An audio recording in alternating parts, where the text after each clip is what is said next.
ఈరోజు మెదక్ పట్టణంలో కాంగ్రెస్ పార్టీ అభ్యర్థి నీలం మధు ముదిరాజు నామినేషన్ ప్రక్రియ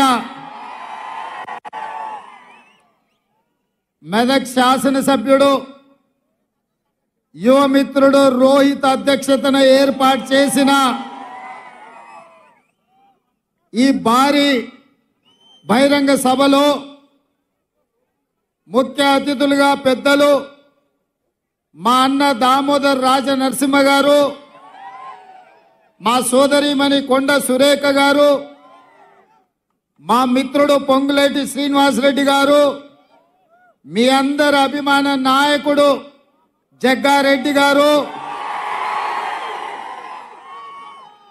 మా మిత్రుడు నాకు అత్యంత సన్నిహితుడు మైనంపల్లి హనుమంతరావు గారు, దుబ్బాక నుంచి చెరుకు శ్రీనివాసరెడ్డి గారు, నర్సాపూర్ నుంచి ఆవుల రాజిరెడ్డి మదన్ రెడ్డి గారు, గజ్వెల్ నుంచి నర్సారెడ్డి గారు, అదేవిధంగా ఈరోజు అదేవిధంగా పటాన్ చెరువు నుంచి తాట శ్రీనివాస్ గౌడ్ గారు, చాలా మంది జిల్లాలో ఉండే నాయకులు, రాష్ట్ర స్థాయి నాయకులు, జిల్లా పార్టీ నాయకులు, మండల పార్టీ నాయకులు, గ్రామ శాఖ అధ్యక్షులు, ప్రాణ సమానులైన కాంగ్రెస్ పార్టీ కార్యకర్తలందరూ వేలాదిగా, ముఖ్యంగా మా ఆడబిడ్డలు ఎర్రటెండకు మండు టెండలో మాడ బగులుతున్నా నీలం మధును ఆశీర్వాదాన్ని చేసిన మా ఆడబిడ్డలందరికీ కూడా మనస్ఫూర్తిగా ధన్యవాదాలు, అభినందనలు తెలియజేస్తున్నా. మిత్రులారా, ఈ మెదక్ గడ్డ మీద ఈ ఛత్రపతి శివాజీ సాక్షిగా శాసనసభ ఎన్నికలలో ఏఐసిసి అధ్యక్షుడు మల్లికార్జున్ ఖర్గే గారు, నేను మైనంపల్లి హనుమంతన్న ఇక్కడికి వచ్చి మా యువమిత్రుడు రోహిత్ నామినేషన్ ఎప్పుడైతే ఏపించినామో ఈ రోజు కూడా మళ్ళా ఇక్కడి నుంచే ఈ ఛత్రపతి శివాజీ సాక్షిగా మేమందరం వచ్చి నీలం మధు నామినేషన్ ఇక్కడ ఏపిస్తుంటే వేలాదిగా మీరు వచ్చి అండగా నిలబడి ఒక బలహీన వర్గాల బిడ్డను మెదకు గడ్డ మీద గెలిపించడానికి మీ ఉత్సాహం, మీ ఊపు నాకెంతో సంతోషాన్ని, నమ్మకాన్ని కలిగించిందని నేను తెలియజేస్తున్నా. మిత్రులారా, ఈ మెదగడ్డకు ఒక చరిత్ర ఉన్నది. ఈ దేశంలోనే కాంగ్రెస్ పార్టీ కష్టాలలో ఉన్నప్పుడు ఇందిరాగాంధీ గారికి 1980లో మీరు అండగా నిలబడి ఈ మెదక్ గడ్డ మీద మూడు రంగుల జెండాను ఎగరేసి ఇందిరమ్మని గెలిపిస్తే ఈ దేశానికే ఇందిరమ్మ ప్రధానమంత్రి అయి ఈ మెదక్ ప్రాంతానికి బిహెచ్ఎల్ తీసుకొచ్చింది, బీడీఎల్ తీసుకొచ్చింది, ఐడిపిఎల్ తీసుకొచ్చింది, ఇక్రిసాట్ లాంటి పరిశ్రమలు తీసుకొచ్చింది. ఆ పరిశ్రమలు రాబట్టి ఈ మెదక్ ప్రాంతం ఆనాడు కరువు కాటకాలతో ఇక్కడి రైతులు అల్లాడుతుంటే లక్షలాది ఉద్యోగాలు ఈ ప్రాంతానికి వచ్చి ఉద్యోగ ఉపాధి అవకాశాలు పెరిగి ఈ ప్రాంతం దేశంలోనే అభివృద్ధి చెంది ఇవాళ ఈ మెదక్ ప్రాంతం దేశం నలుమూల నుంచి కార్మికులు ఇక్కడికి వచ్చి ఉద్యోగ ఉపాధి అవకాశాలు పొందుతున్నారు.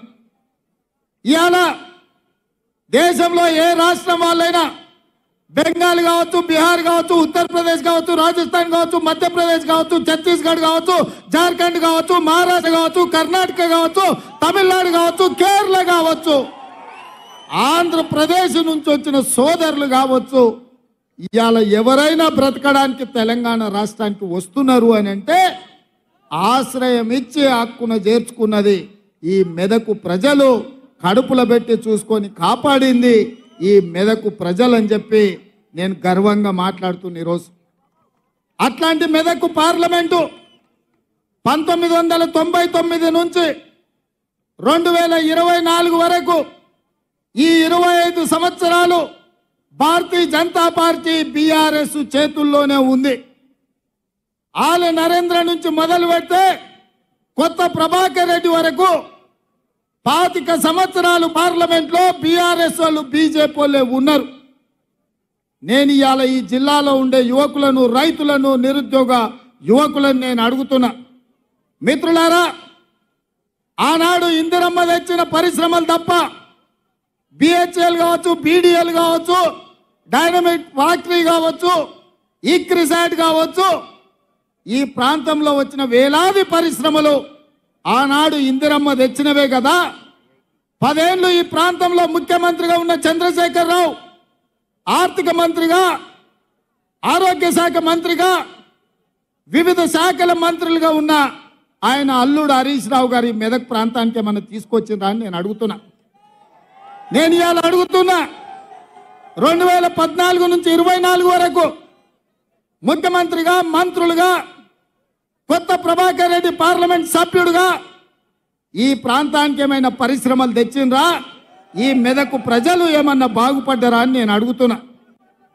మరి ఇవాళ మళ్ళీ సిగ్గు లేకుండా బీజేపీ వాళ్ళు, బీఆర్ఎస్ వాళ్ళు వచ్చి మాకు ఓట్లు వేయండి, మేము ఎలగబెడతాం, మీ ఆకిలు అలుకుతాం, మీకు ముగ్గులేస్తాం, మీ ఇల్లు చక్కదిద్దుతామని అబద్ధాల మాటలతో బయలుదేరి నేను అడుగుతున్నా మెదకు పార్లమెంట్ సభ్యుని, మెదకు బీజేపీ నుంచి నిలబడుతున్నా రఘునందన్ రావు, నేను అడుగుతున్నా, దుబ్బాకలో నువ్వు చెప్పినావు కదా ఎమ్మెల్యేగా గెలిపిస్తే నరేంద్ర మోడీతో కొట్లాడి 1000 కోట్ల రూపాయలు తీసుకొచ్చి దుబ్బాకను అభివృద్ధి చేస్తాను కదా. మేమందరం దుబ్బాకకు బస్సులు వేసుకొని వస్తాం, నువ్వు తెచ్చిన నిధులేందో, నరేంద్ర మోడీ ఇచ్చిన పరిశ్రమలేందో దుబ్బాకలో నాకు చూపించమని నేను అడుగుతున్నా. ఇవాళ ఎమ్మెల్యేగా దుబ్బాకలో అక్కడి ప్రజల్ని, అక్కడి రైతులను వంచిస్తే ఆ ప్రాంత ప్రజలు తిరస్కరించిన రఘునందన్ రావు మళ్ళీ రంగు మార్చి మెదకు పార్లమెంట్లో ఓట్లేమని అడుగుతున్నాడు. నేను అడుగుతున్న, రఘునందన్ రావుకు ఓటేసి ఒకవేళ ఎంపీ అయితే నరేంద్ర మోడీ ప్రధానమంత్రి కాకుండా చంద్రమండలానికి ఏమైనా రాజు అవుతాడా? ఈ 10 ఏళ్ళు నరేంద్ర మోడీ ప్రధానమంత్రిగా ఉన్నాడు కదా, ఈ మెదకు ప్రాంతానికి ఒక్క పరిశ్రమ అయినా ఇచ్చిండా అని చెప్పి నేను బీజేపీ నాయకులను అడుగుతున్నా. నేను సూటిగా సవాలు విసురుతున్నా. ఈరాల బీజేపీ బీఆర్ఎస్ వాళ్ళకు మా మిత్రుడు చెప్తున్నాడు, పద్మశాలీల మీద జిఎస్టీ తీసుకొచ్చి ఇవాళ చేనేత పరిశ్రమను కుప్పగూల్చిండు, చిన్న పరిశ్రమలు అన్ని కూడా మూతపడ్డాయని చెప్పి ఇక్కడ ఒక నిరుద్యోగ యువకుడు చెప్తున్నాడు. నేను అడుగుతున్నా, నరేంద్ర మోడీ ప్రధానమంత్రిగా 10 ఏళ్ళు ఉన్నాడు, ఈ కల్వకుంట్ల చంద్రశేఖరరావు రాష్ట్ర ముఖ్యమంత్రిగా 10 ఏళ్ళు ఉన్నాడు, ఈ తన్నీరు హరీష్ రావు 10 ఏళ్ళు రాష్ట్ర మంత్రిగా ఉన్నాడు. 10 ఏళ్ళు అధికారం వెలుగబెట్టిన వీళ్ళు ఈ మెదకు పార్లమెంటు నియోజకవర్గంలో తెచ్చిన పరిశ్రమలన్నీ, ఇచ్చిన ఉద్యోగాలెన్నో లెక్క చెప్పిన తర్వాత మీరు ఓట్లు అడగాలని చెప్పి నేను సవాలు విసురుతున్నా. అందుకే మిత్రులారా, వారిని చూసిండ్రు, వీరిని చూసిండ్రు, జెండా మార్చినా, ఎజెండాలు మార్చినా వీళ్ళిద్దరూ తోడు దొంగలే, గూడు పుటానే, అయితే వాడు కాకపోతే వీడు ఈ మెదకును బట్టి పీడిస్తున్నారు తప్ప ఇందిరమ్మ కాలంలో తెచ్చిన పరిశ్రమలు ఇవాళ లక్షలాది మందికి ఉద్యోగ ఉపాధి అవకాశాలు వచ్చినాయి తప్ప ఇవాళ వాళ్ళ వల్ల అయ్యిందేం లేదు. నేను గుర్తు చేయదలుచుకున్న ఈ ప్రాంత ప్రజలకు, ఆనాడు పంజాబ్ తీవ్రవాదుల చేతుల్లో తుపాకీ తూటాలకు బలయ్యి చివరి రక్త పట్టు వరకు దారపోసి నేల కొరిగిన ఇందిరమ్మ నేల కొరిగినాడు ఈ మెదకు పార్లమెంటు సభ్యురాలుగానే చివరి శ్వాస వదిలినరు. ఈ సంగతి మరవద్దు మెదకు బిడ్డలు. ఆనాడు మీరు మీ రక్తాన్ని చెమటగా మార్చి ఈ 3 రంగుల జెండాను మీ భుజాల మీద మోసి ఇందిరమ్మను పల్లకీలో పార్లమెంటుకు పంపించింది కాబట్టి ఇందిరమ్మ ఈ దేశానికి ప్రధానమంత్రి అయింది. మెదకు జిల్లాకు వేలాది పరిశ్రమలు వచ్చినాయి, లక్షలాది ఉద్యోగాలు వచ్చినాయి, ఈ ప్రాంతం అభివృద్ధి పదం వైపు నడిచింది. కానీ నరేంద్ర మోడీ ప్రధానమంత్రిగా, కల్వకుంట్ల చంద్రశేఖరరావు ముఖ్యమంత్రిగా మనకు ఏకాన ఇచ్చింది లేదు, ఈ ప్రాంతాన్ని అభివృద్ధి చేసింది లేదు. అందుకే మిత్రులారా, ఇవాళ చంద్రశేఖరరావు పని అయిపోయింది, ఆయన లేవలేకుండా పడ్డాడు. కారేమో కార్ఖానకు పోయింది, ఇక తూకాణం బంద్ అయింది. తుక్కు కింద దాన్ని తూకం పెట్టి అమ్మాల్సిందే. ఇవాళ గజ్వేల్ ఫామ్ హౌస్ ముందర ఒక పిల్లగాడు తిరుగుతున్నాడు, నేను చూసిన. వాడు ఒకటే స్లోగన్ ఎత్తుకున్నాడు, పాత సామాన్లు కొంటాం, పాత సామాన్లు కొంటామని. నేను ఎవరినో పంపించి అడిగిన, ఏంద్రవాడ అనే తిరుగుతున్నా అంటే, కారు షెడ్డుకు పోయింది కదా, ఖరాబ్ అయింది కదా, ఇక తూకం కింద పాత సామాన్ల కింద ఆ కారు కొనుక్కుంటే ఆ గిల్లల పయ్యలు పిల్లలు ఆడుకోనికి వనుకొస్తాయని అంటున్నాడు. అందుకే ఇవాళ కేసీఆర్ నౌకరు పోయి నడుము ఇరిగి పార్టీ ఓడి ఏం చెప్పాలో తెలియక పిట్టల ద్వారా ఇంట్లో కూర్చొని పిలిపించుకొని భజన సంఘం ముందల ఇవాళ కాంగ్రెస్ పార్టీ అయిపోయింది అంటుండు. ఎట్లా అయిపోతుంది బిడ్డ? అది ఏమన్నా ఫుల్ పార్టీలా? పోయంగానే 12 పెగ్గులు పోగానే కాంగ్రెస్ ఖాళీ అవుతుంది, 20 మంది టచ్లు అంటుండు. ఎట్లయితుంది? అది ఏమన్నా 2 లీటర్ల ఫుల్ బాటిల్ అనుకుంటున్నా? 20 పెగ్గులు వేస్తే ఖాళీ కానికే. ఈడ కాపలా ఉన్నదేవాడు బిడ్డ, ఎవడో తెలుసా? ఈడ వస్తావా? రా బిడ్డ, టచ్ చేసి చూడు. హైటెన్షన్ వైరికిన కాకి తగులితే ఎట్లయితుందో కాంగ్రెస్ మీద చెయ్యి పెడితే మాడి మసైపోతావు బిడ్డ. నీ తాతలు ముత్తాతలు గుర్తు రావాలి కాంగ్రెస్ టచ్ చేస్తే. నువ్వు అనుకుంటున్నావేమో నేను జైపాల్ రెడ్డి జానారెడ్డిని కాదు బిడ్డ, మర్యాదగా ఉండనికే బట్టలు పదించి రోడ్డు మీద ఉరికించి కొట్టిస్తా బిడ్డ మా కాంగ్రెస్ పార్టీ కార్యకర్తలతోటి. ప్రజలు ఎన్నుకున్న ప్రభుత్వం, ప్రజా తీర్పిచ్చిన ప్రభుత్వం, ప్రజల మన్నన పొందిన ప్రభుత్వం, 100 రోజుల్లో 6 గ్యారంటీలలో 5 గ్యారంటీలు అమలు చేసిన ప్రభుత్వం. మా ప్రభుత్వాన్ని పడగొడతారా నువ్వు మోడీ కలిసి? నువ్వు మోడీ చీకట్లో మాట్లాడుకుంటే అయిపోయింది అనుకుంటున్నావా? రా బిడ్డ రా, మోడేస్తాడో మోడీ తాతను తెచ్చుకుంటావు, నీ ఎంబడి ఎవడొస్తాడో రాండి. ఏసాలు వేస్తున్నట్టున్నావు నువ్వు. ఆడబిడ్డలకు ఆర్టీసీలో ఉచితంగా బస్సు ప్రయాణం కల్పిస్తే ఈ 120 రోజుల్లో 35 కోట్ల మంది మా ఆడబిడ్డలు అమ్మగారింటికి పోయిరు, అత్తగారింటికి పోయిరు, సుట్టపోళ్ళింటికి పోయిరు. 7 పాయల జాతరకు కూడా మా ఆడబిడ్డలు పోయొచ్చారు. మేడారం సమ్మక్క సారలమ్మ జాతరకు పోయినరు. మా ఆడబిడ్డలు ఇవాళ ఆర్టీసీ బస్సుల్లో ఉచిత ప్రయాణం చేస్తే వాళ్ళ కళ్ళల్లో ఆనందం చూసి ఓర్వలేక కళ్ళల్లో జీడి పోసుకుంటుండే కేసీఆర్. ఈ ప్రభుత్వాన్ని వడగొడితే ఆడబిడ్డలకు ఆర్టీసీ బస్సు ఉచిత ప్రయాణం రద్దవుతుందని మా ఆడబిడ్డలకు వ్యతిరేకంగా కుట్ర చేస్తున్నాడు. మా ఆడబిడ్డలు చూసుకుంటా ఊరుకుంటారా నువ్వు చేసే పనులు? అదేవిధంగా దవాఖానకు పోతే బిల్లులు కట్టలేక ఆస్తులమ్మి ఆలి మీద ఉన్న తాలి కూడా తెగ నమ్ముకునే పరిస్థితి ఉండి రాజీవ్ ఆరోగ్యశ్రీని దెబ్బతీస్తే ఇందిరమ్మ రాజ్యం వచ్చినప్పుడే ప్రజాపాలనలో 10 లక్షల రూపాయలు పేదవాడి వైద్యానికి ఉచితంగా అందించి ఇవాళ పేదల్ని కాపాడుకొని హక్కున పెట్టి చూసుకుంటున్న ప్రజాపాలన ఇవాళ అంతం కావాలని కుట్ర చేస్తే ఈ పేదలకు వైద్యం అందించేటోడెవడు? పేదల ఆరోగ్యానికి 10 లక్షల రూపాయలు ఇచ్చేటోడెవడు? వైద్య ఆరోగ్య శాఖ మంత్రిగా మా పెద్దలు దామోదర రాజ నరసింహ గారు ఈరోజు కోట్లాది మంది పేదలకు రాజీవ్ ఆరోగ్యశ్రీ పథకాన్ని అమలు చేసి ఈరోజు పేదలకు వైద్యాన్ని అందిస్తున్నాడు. అదేవిధంగా మిత్రులారా, కట్టెల పొయ్యితోని కష్టాలు పడుతున్న మా ఆడబిడ్డలు ఊర్లలో మా కొత్తగా వచ్చిన కోడళ్ళకి తెలియకపోవచ్చు కానీ వాళ్ళ అత్తల్ని అడగాలి. వెనకడికి కట్టెల పొయ్యి ఎంత కష్టమవుతుండే, సగం దినం కట్టెలేరకరానికనే పోయే పరిస్థితి ఉండే. పిల్లల్ని చిన్నోళ్ళని ఇంట్లిడిచిపెట్టి పొయ్యిల కట్టెల కోసం పొలాల పట్టు తిరుగుతుంటే ఆ దుఃఖం చూసి ఆడబిడ్డలను ఆదుకోవాలని ఆనాడు సోనియమ్మ దీపం పథకం ద్వారా గ్యాస్ పొయ్యి సిలిండర్ ఇచ్చి 400 రూపాయలకే సిలిండర్ అందుబాటులోకి తెస్తే కట్టెల పొయ్యితో కన్నీళ్లు గారుస్తున్న ఆడబిడ్డల్ని హక్కున పెట్టి చూసుకునేది సోనియమ్మ. మేము ఆడబిడ్డల్ని అట్లా ఆదుకుంటే నరేంద్ర మోడీ కేసీఆర్ కలిసి 400 ఉన్న సిలిండర్ 1200 చేశారు. మా అక్కలకు తెలియదా? ఇక్కడ మా అక్కలంతా వచ్చారు కదా, అందుకే వాళ్ళ కష్టాలు చూసి 1200 కాదు, ఆడబిడ్డల సొమ్ము దోసుకున్నాడు బాగుపడాడు. అందుకే పేదింటి ఆడబిడ్డలకు ప్రతి ఇంటికి 500 రూపాయలకే సిలిండర్ ఇచ్చి ఆడబిడ్డలను ఆదుకొని ఇవాళ ప్రతి పేద ఆడబిడ్డ కళ్ళల్లో ఆనందం మేము చూస్తుంటే వీళ్ళ కడుపు కసిమసి అవుతున్నది. కేసీఆర్ కడుపు, నరేంద్ర మోడీ కడుపు. ఈ ఆడబిడ్డలకు 500కే సిలిండర్ ఇస్తే మా మాట ఎందుకు వింటారు? ఆ సిలిండర్ గుంజుకోవాలంటే కాంగ్రెస్ను ఓడగొట్టాలని ఇలా కుట్ర జరుగుతుంది మిత్రులారా. ఇదే కాదు మిత్రులారా, వ్యవసాయం ఉన్న వాళ్ళకే ఉచిత కరెంటు, పొలం ఉన్న వాళ్ళకే ఉచితంగా ఇస్తే భూమి లేని మాలాంటి పేదలకు మా ఇంటి కరెంటు బిల్లు తడిసి మోపెడవుతుందని మా పాదయాత్రలో చాలా మంది పేదోళ్ళు వచ్చి చెప్తే మేము ఆలోచన చేసినాం. పార్టీ అనుమతి తీసుకున్నాం. రాహుల్ గాంధీ, సోనియా గాంధీ గారితో మాట్లాడినాం.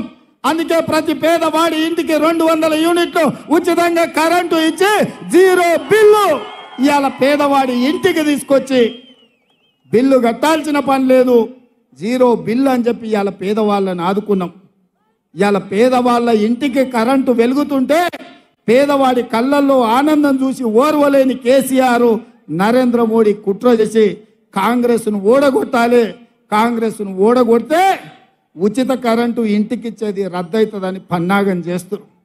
ఇదే కాదు, ఆనాడు డాక్టర్ వైఎస్ రాజశేఖర రెడ్డి గారు ముఖ్యమంత్రి ఉన్నప్పుడు తండాలలో, గూడాలలో, మారుమూల పల్లెల్లో ప్రతి పేదవాడు సొంత ఇంటి కళ నెరవేరాలని 25 లక్షల ఇందిరమ్మ ఇండ్లు ఇచ్చి పేదవాళ్లను సొంత ఇంటి వాడిని చేసిన చరిత్ర కాంగ్రెస్ పార్టీది. ఆనాడు మంత్రిగా దామోదర రాజనరసింహ గారు, కొండ సురేఖ గారు పేదవాళ్లకు లక్షలాది ఇండ్లు ఇప్పించిన చరిత్ర. కానీ కేసీఆర్ ఏమన్నాడా? కాంగ్రెస్ వాళ్ళు ఇచ్చిన డబ్బా ఇండ్లు వద్దు, డబల్ బెడ్రూమ్ ఇండ్లు ముద్దన్నాడు. నేను అడుగుతున్న సోయిలేని సన్నాసిని దద్దమ్మను, ఈ మెదక్ జిల్లాలో ఎన్ని డబల్ బెడ్రూమ్ ఇండ్లు ఇచ్చినవని. అయితే గీతే మీ ఎర్రవల్లిలో కమిషన్లు ఇచ్చిన వాళ్ళకి ఇచ్చినావు. నిన్నగాక మన ఎర్రవల్లి ఫామ్ హౌస్ ముందల నీ ఈపులు పక్కున వలుగుతాయి బిడ్డ, మాకు ఇండ్లు ఇస్తామన్నావు, ఎందుకు ఇవ్వలేదని మొన్ననే చాలా మంది పోయి ఫామ్ హౌస్ ముందల గేటు ముందల కేసీఆర్ ఈపులు విమానం మొత్తం అవుతాయని అక్కడికే పోయారు.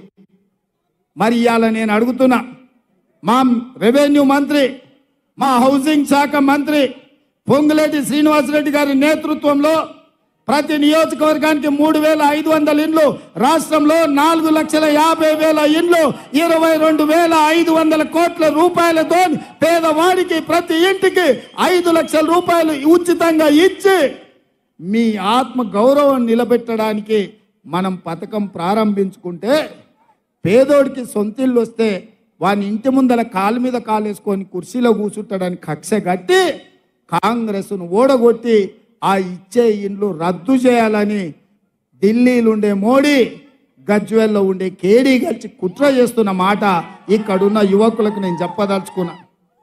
అందుకే మిత్రులారా, ఇక అవన్నీ చేసినాం. ఆర్టీసీ బస్సులో ఉచిత ప్రయాణం ఇచ్చినాం, రాజీవ్ ఆరోగ్యశ్రీ పథకాన్ని అమలు చేసినాం, గ్యాస్ సిలిండర్ 500కి ఇచ్చినాం, 200 యూనిట్లు ఉచిత కరెంట్ ఇచ్చినాం, ఇందిరమ్మ ఇండ్లు ఇచ్చినాం. నిన్నగాక మొన్న మామ అల్లుళ్ళు 2 తయారైన రైతు రుణమాఫీ ఎప్పుడు చేస్తామని నేను ఈ వేదిక మీద నుంచి తెలంగాణ రాష్ట్ర రైతాంగానికి మెదకు చర్చి సాక్షిగా, ఏడుపాయల దుర్గమ్మ సాక్షిగా నేను మాట ఇస్తున్నా. 15 ఆగస్టు లోపల ప్రతి రైతుకు 2 లక్షల రూపాయల లోపల రుణమాఫీ చేసే బాధ్యత మాది, మా ప్రభుత్వాన్ని. నాది మాట. నేను మాట ఇస్తున్న మిత్రులారా, తెలంగాణ రైతాంగానికి ఏడుపాయల దుర్గమ్మ సాక్షిగా నేను మాట ఇస్తున్నా. 15 ఆగస్టు లోపల మీ 2 లక్షల రుణమాఫీ చేసే బాధ్యత నాది. ఇదే కాదు, వచ్చేసారి పండించే వడ్లకు 500 రూపాయల బోనస్ ఇచ్చి కొనుగోలు చేసే బాధ్యత నాది. 100 రోజుల్లో ఇచ్చిన 6 పథకాలలో 5 పథకాలు అమలు చేసి 100వ రోజు ఎన్నికల కోడ్ వచ్చి ఎన్నికల క్షేత్రంలో మేముంటే వెనుకంగా కాళ్ళ కట్టెబెట్టాలని కేసీఆర్ ఆయన అల్లుడు బయలుదేరి. నేను ఆయన చెప్పిన, దూలం లెక్క పెరిగితే సరిపోదు, దూడకున్న బుద్ధన ఉండాలి హరీష్ రావు. నీకు 10 ఏళ్ళు గాడిద లెక్క నువ్వు నీ మామ ముఖ్యమంత్రి మంత్రిగా ఉన్నారు. డబుల్ బెడ్రూమ్ ఇల్లు ఇయ్యలే, ఇంటికో ఉద్యోగం ఇయ్యలే, దళితుల 3 ఎకరాల భూమి ఇయ్యలే, ఫీజు రియంబర్స్మెంట్ చేయలే, గిరిజనులకు రిజర్వేషన్లు ఇయ్యలే, పోడు భూముల పట్టాలు ఇయ్యలే. మా మిత్రుడు చెప్తున్నాడు. మాదిగల ఏబిసిడి వర్గీకరణ చేయలే, ముదిరాజులను బీసీ-డి నుంచి ఏ గ్రూపులకు బదలాయింపు చేయలే. సన్నాసుడా, 10 ఏళ్ళు నువ్వు ప్రభుత్వంలో ఉండి పన్లిగిల పెట్టి ఇవాళ వచ్చి 100 రోజుల్లో మేము ఇన్ని చేస్తే అప్పుడే దిగిపో అని అంటున్నావు. ఏం అల్లా తప్పగా వచ్చినాం అనుకుంటున్నావా? అడుక్కుంటూ వచ్చినాం అనుకుంటున్నావా? అయ్య పేరో మామ పేరో చెప్పి కుర్చీలో కూర్చున్నాం అనుకుంటున్నావా? బిడ్డ, నీలాకటోళ్ళని తొక్కుకుంటా ఇక్కడికి వచ్చినాం. 10 ఏళ్ళు ఇక్కడనే ఉంటాం. ఎవడొస్తాడో, నువ్వు వస్తాడో, నీ మామ వస్తాడో, నీ బామ్మార్ది వస్తాడో, వాళ్ళని పుట్టించిన అయ్యొస్తాడో ఎవడొస్తాడో రాండి బిడ్డ, పండబెట్టి తొక్కకపోతే చూస్తాం. 10 ఏళ్ళు ఇందిరమ్మ రాజ్యం ఉంటుంది, ప్రజాపాలన జరుగుద్ది, ప్రజల కష్టాలన్నీ తీర్చే బాధ్యత కాంగ్రెస్ పార్టీ తీసుకుంటుందని చెప్పి నేను ఈ సందర్భంగా తెలియజేస్తున్నా. అందుకే మిత్రులారా, నరేంద్ర మోడీ ప్రతి సంవత్సరం 2 కోట్ల ఉద్యోగాలు, 10 ఏళ్లలో 20 కోట్ల ఉద్యోగాలు ఇస్తానే ఒక్క ఉద్యోగం ఇవ్వకుండా ప్రజల్ని మోసం చేసినందుకు బండకేసి మోడీ ప్రభుత్వాన్ని కొట్టాలి అని చెప్పి నేను ఇక్కడ ఉన్న మా మిత్రులకు చెప్తున్నా. రైతుల ఆదాయాన్ని 2 చేస్తామని ఢిల్లీ సరిహద్దులో వందలాది మంది రైతులను కాల్చి చంపిన చరిత్ర భారతీయ జనతా పార్టీది. రైతులను చంపిన బీజేపీ ప్రభుత్వాన్ని బొందబెట్టాలి అని చెప్పి తెలంగాణ రైతాంగానికి నేను విజ్ఞప్తి చేస్తున్నా. ప్రతి పేదవాడికి సొంతింటి కళ్ళ నెరవేర్చడం 2022 లోపల అని చెప్పిండు. ఏ పేదవాడికి ఇల్లు ఇవ్వలేదు. అందుకే మోడీ ప్రభుత్వాన్ని, బీజేపీని గద్దె దించాలి అని చెప్పి నేను ఈ సందర్భంగా తెలియజేస్తున్నా. ఇదే కాదు, జన్ధన్ ఖాతాలో స్విస్ బ్యాంకులో లక్షలాది కోట్ల రూపాయలు నల్లధనం ఉంది. ఆ నల్లధనాన్ని తెచ్చి ప్రతి పేదవాడి ఖాతాలో 15 లక్షల రూపాయలు వేస్తా అని నరేంద్ర మోడీ చెప్పిండు. నేను అడుగుతున్న మా అక్కల్ని, మా సోదరులని, మోడీ మీ ఖాతాలో 1 పైసాన్ని వేసిండా? 10 పైసలాన్ని వేసిండా? ఏ కాన కూడా మన ఖాతాలో అని మోడీ గారు 10 ఏళ్ల తర్వాత వచ్చి మళ్ళా పార్లమెంటు ఓటు అడుగుతున్నాడు అంటే మోడీ ఎన్నిసార్లైనా మనల్ని మోసం చేయొచ్చు అని అనుకుంటున్నాడు. అందుకే ఆలోచన చెయ్యండి మిత్రులారా. ఎప్పటికైనా పేదవాడి ప్రభుత్వం, పేదవాడికి అండగా నిలబడేది ఈ 3 రంగుల జెండాని. ఈ 3 రంగుల జెండాని నమ్ముకున్నోడు, పాడైనోడు ఎవడు లేడు. 3 రంగుల జెండా అండగా ఉంటే ఏదైనా ఛేదించవచ్చు. అందుకే నా ముదిరాజు సోదరులకు నేను ఒక మాట చెప్పదలుచుకున్నా. ముదిరాజు బిడ్డలారా, మీరు ఆలోచన చేయండి. మీ సోదరుడు పేదోడు మీ ఇళ్లలో పుట్టి మీ ప్రతిష్ట నీల మధుకియాల ఒక్క పక్కన గడిలలో ఉండే దొర ఉన్నాడు, రెండో పక్కన ఓ పెద్దరెడ్డి ఉన్నాడు. మరి పేద బలహీన వర్గాల ముదిరాజు బిడ్డకు పార్లమెంట్ టికెట్ ఇచ్చినాం, ఇందిరమ్మ వారసుడిగా ప్రకటించినాం. ఇవాళ మీ బిడ్డని గెలిపించుకునే బాధ్యత మీ మీదనే ఉంది. ఎవడైనా తులమిచ్చిండనో, వనమిచ్చిండనో, ఆపిచ్చిండనో, ఫుల్ ఇచ్చిండనో ఏదన్నా నమ్మితారంటే బీఆర్ఎస్ అభ్యర్థి ఎవడో మీకు తెలుసా? మల్లన్న సాగర్లో 50,000 ఎకరాలు గుంజుకొని ఏటిగడ్డ కిష్టాపురం మల్లన్న సాగర్ ప్రాంతంలో పేద రైతులను గోదావరి జలాలలో ముంచి పోలీసు ఉక్కు పాదాలతో తొక్కించి పోలీస్ స్టేషన్ల ఆడబిడ్డలను కొట్టించి మీ మీద దాడులు చేసిన దుర్మార్గుడే ఇవాళ బీఆర్ఎస్ అభ్యర్థి. మీరు కావాలంటే మల్లన్న సాగర్, రంగనాయక సాగర్, కొండపోచమ్మలో మునిగిపోయిన రైతుల దగ్గరికి వెళ్ళండి, అడగండి. ఈ దుర్మార్గుడు వెంకట్రామరెడ్డి ఎవడు కలెక్టర్గా ఉండి ఇక్కడ రైతుల భూములు గుంజుకున్నోడు కాదా? వందలాది రైతుల కుటుంబాల మీద కేసులు పెట్టినోడు కాదా? మల్లన్న సాగర్ మా భూములు ఇయ్యము అని అంటే పోలీసులను పెట్టి ఆడబిడ్డలను పరిగెత్తించి కొట్టినోడు ఈ వెంకట్రామరెడ్డి కాదా? ఏ ఊరోడు, ఎక్కడోడు, ఎక్కడికి వచ్చిండు, ఇక్కడ ఎంపీ కావాలనుకుంటుండో ఆలోచన చేయండి. ఎందుకు ఇచ్చిండు కేసీఆర్? నమ్మిన బంటు కాసిం రిజ్వీ నిజాంకి ఎట్లయితే గులాంగిరి చేసిండో ఫామ్ హౌస్లో గులాంగిరి చేస్తాడు. కాసిం రిజ్వాయర్ల తెలంగాణ ప్రజల మీద ఎట్లా దాడులు చేపించిండో మల్లన్న సాగర్లో 14 గ్రామాలను పొట్టన పెట్టుకున్న వెంకట్రామరెడ్డిని ఇవాళ బీఆర్ఎస్ వాడు అభ్యర్థిగా పెట్టిండు. నేను అడుగుతున్నా, పెద్దలు మదన్ రెడ్డి లాంటి వాళ్ళు కేసీఆర్కు పువ్వ లేనప్పుడు బుక్కెడు పువ్వ పెట్టినోడు మదన్ రెడ్డి లాంటి వాళ్ళకి టికెట్ ఇవ్వకుండా వేల కోట్ల రూపాయలు కొల్లగొట్టిన వెంకట్రామరెడ్డికి టికెట్ ఇచ్చిండంటే కేసీఆర్ నీతి ఏందో జాతి ఏందో మీరు ఒక్కసారి ఆలోచన చెయ్యండి మిత్రులారా. అందుకే మిత్రులారా, మోడీని చూసినాం ఢిల్లీలో, గల్లీలో కేడీని చూసినాం. వీళ్ళిద్దరు తోడు దొంగలే గూడు పుటానే. మొన్న డిసెంబర్లో కేడీని పొందబెట్టిండ్రు, ఇక వంతు మోడీకి వచ్చింది. ఒక్కరిని కాదు, ఇద్దరు తోడు దొంగల్ని తుదముట్టించే వరకు ఓడిస్తేనే ఈ ప్రాంత తెలంగాణకు న్యాయం జరుగుద్ది. మిమ్మల్ని ఆదుకునే బాధ్యత ప్రభుత్వం తీసుకుంటుంది. అందుకే మిత్రులారా, ఇంకా 4.5 ఏళ్ళు ప్రభుత్వం ఉన్నది, కాంగ్రెస్ ఉంటుంది. ఆ తర్వాత మళ్ళొక్కసారి ప్రజల ఆశీర్వాదంతో ఇంకో 5 ఏళ్ళు, మొత్తం 10 ఏళ్ళు అధికారంలో ఉంటాం. మీ సమస్యల్ని పరిష్కరించే బాధ్యత మాది. మీకు ఇందిరమ్మ ఇల్లు ఇచ్చే బాధ్యత మాది. బస్సు ఉచిత ప్రయాణం ఇచ్చే బాధ్యత, ఆరోగ్యశ్రీ పథకం అమలు చేసే బాధ్యత మాది. మీ ఇంటికి ఉచిత కరెంట్ ఇచ్చే బాధ్యత మాది. 2 లక్షల రూపాయల రైతు రుణమాఫీ చేసే బాధ్యత మాది. 500 రూపాయలు బోనస్ ఇచ్చి మీరు పండించిన పంటను కొనే బాధ్యత మాది. ఇన్ని పనులు చేయాలనుకుంటున్న మేము మిమ్మల్ని వజ్రాలు వైదూర్యాలు అడుగుతలేం, మణులు మాణిక్యాలు అడుగుతలేం, మీ విలువైన సారవంతమైన భూములు అడుగుతలేం. ఏమడుగుతున్నా మిత్రులారా, మిమ్మల్ని ఏమడుగుతున్నా మిత్రులారా, ఎంతో మంది ఎన్నోసార్లు ఎవరెవరికో వేసారు. 20 ఏళ్ళు బీఆర్ఎస్ వానికి బీజేపీ వానికి వేసారు. ఈ ఒక్కసారి బలహీన వర్గాల బిడ్డ పైసలు లేకపోయినా ఎన్నికల్లో గెలవచ్చని ఓ బలహీన వర్గాల బిడ్డకు ఓటేసి ప్రజాస్వామ్యం మీద నమ్మకం కలిగించండి, విశ్వాసం కలిగించండి.